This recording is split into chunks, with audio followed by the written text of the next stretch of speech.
So, dear chairpersons, dear colleagues, first of all, let me say that I'm very proud. It's a great honor for me to take part in this meeting and to open this scientific session. And I have to say personal thank you to Dr. Jerome, who asked me to make this review. And I'm far away to think that I will say something new for this group of high specialists, but I just will summarize what we have now on top of the corneal approaches of presbyopia treatment. So this is the content of the presentation, and of course all of you know that presbyopia is a very high volume conditions, and we see that in 2015 there are from 1,180,000 to 1,380,000 patients suffering from presbyopia, and the most number of these patients are in Western Europe, in Japan, because of the global aging of the population.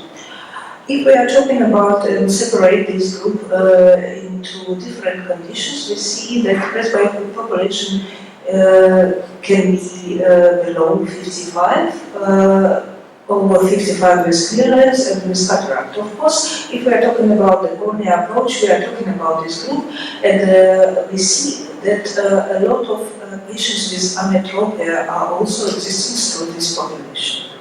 So if we think about future, and this future is very soon coming, we see how much is increasing the number of the patients who are coming with presbyopia on the market. So each current approaches of external laser presbyopia treatment do we have now? First, I would like to mention is a suprachoroidal approach, which is LASIK-based procedure designed to all types of the ametropia. It's placed at the bilateral multifocal treatment without anisometropia or monovision. And so it's a balance between both sides. Near addition is minimum 1.5 diopter, and it uses K values and Q values to optimize the treatment. So this is like how the profile looks, and I use the data of Dr. Pajic, which is expert in this treatment. And you see that the near vision acuity recovers very fast after this treatment. Almost in 1 week we have a maximum near vision acuity in these patients. But if we are talking about the distance vision acuity, uncorrected distance vision acuity, we see that it's far away from the BCVA, even 3 months post-op. And this is clear why, because the myopic shift we got 1 week post-op is still existing even 6 months post-surgery. If we collect the publications, peer-reviewed publications about this treatment, we see that unfortunately only 58% of the patients in average have 20-25 distance vision acuity uncorrected. But near vision acuity is good enough. Chapter 3 is 90%. The safety is not good enough in this type of treatment also. So almost 9% of the patients losing 2 or more lines in BCVA, and the rate of the retreatment is 13%. The predictability of the treatment is also not good enough. Only 50% of the patients are within 0.5 diopter from the target. So next approach we are talking about is Presbymania. It's a LASIK-based or PRK-based procedure performed on curved size Meditech XR laser, and it's designed for all types of ametropia as well. So the program has a non-linear aspheric ablation profile, which increases the positive spherical aberration in both eyes. A myopia minus 1.5 diopters is also included in a non-dominant eye. So, what do we get as a result? This is a publication of Dan Ramsey. we see that in myopic group and in ametropic group, the results are very good. We see that 2020 and JAJAB2 having 95% of the patients with myopia and 95% with ametropia. Hyperopic patients are a little bit less as always, but also 77% having 2020 and JAJAB2. So it's good enough. The safety is also shown very good. No one is losing 2 or more lines from BCVA. And the only problem that Randstein mentions is the long adaptation time which need the patients to get used to this anisometropia and multifocality. So the number of the patients which are happy with the treatment after 3 months is 76% and after 1 year 94%. So we need more than half a year to be adapted to get used to this treatment. So if we summarize the literature data, we see that 2025 gets 99% of the patients, JAJAB3 91% of the patients.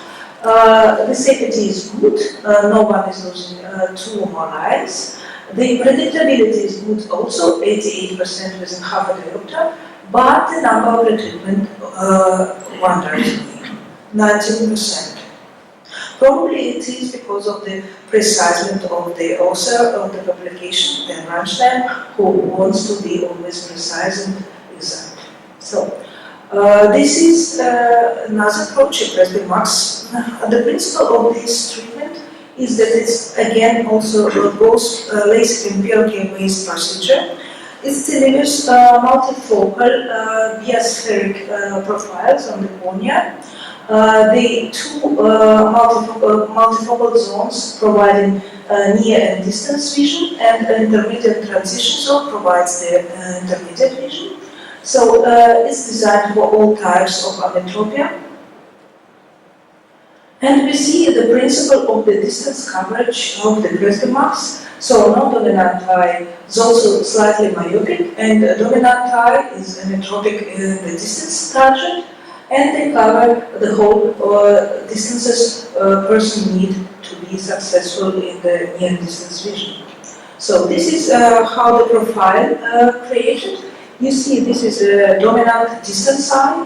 The distance target is 0 diopter, and the near target for dominant eye is a low myopia. And in near eye, we see a myopic target for intermediate distance, 0.9, and high myopia, 1.8 for near reading. So the presbyopia correcting effect is based on different parts, which are mentioned here. And what are the results of multicenter study? 96% with 0.5 diopter from the ametropic target of the distance size, and 82 less predictable near eye within half a diopter. If we talk about the safety, almost no one is losing 2 or more lines, only 1% we see.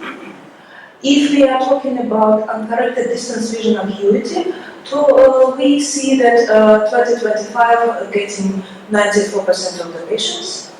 If we are talking about the near vision acuity, 0.1 log-rad, we have in 95% of cases. And if we compare all the methods mentioned above, we see that the best in distance vision acuity are blended vision and Presbymania. In near vision acuity as well. In the CDVA, the best would be laser blended vision. And you see that the number of the retreatments are still high. So, the next corneal approach I would like to mention shortly, because I know that there are other speakers talking about corneal and laser. I just want to mention that there are 3 most known types of the corneal inlays are existing: camera, presbylens, and flexiview. FDA approved only 2, camera and raindrop. and FlexiView is on the way. All of them are having a CE mark. So this is the difference in the construction of the corneal inlays and difference in the principle of the corneal inlays. So Cabra uses a diaphragm principle, Raindrop using a steep center idea, and FlexiView is an additional plus positive lens in the cornea. You have to conclude if you have time for discussion. Sorry? You have this time to conclude if you have yes, time for discussion. So. Yeah, thanks. So, on the total, if we are talking about the presbyopia treatment approaches, I would say that most important is a patient selection. We have to be aware about these preferences and understanding of the patients of this result of the surgery and his expectations.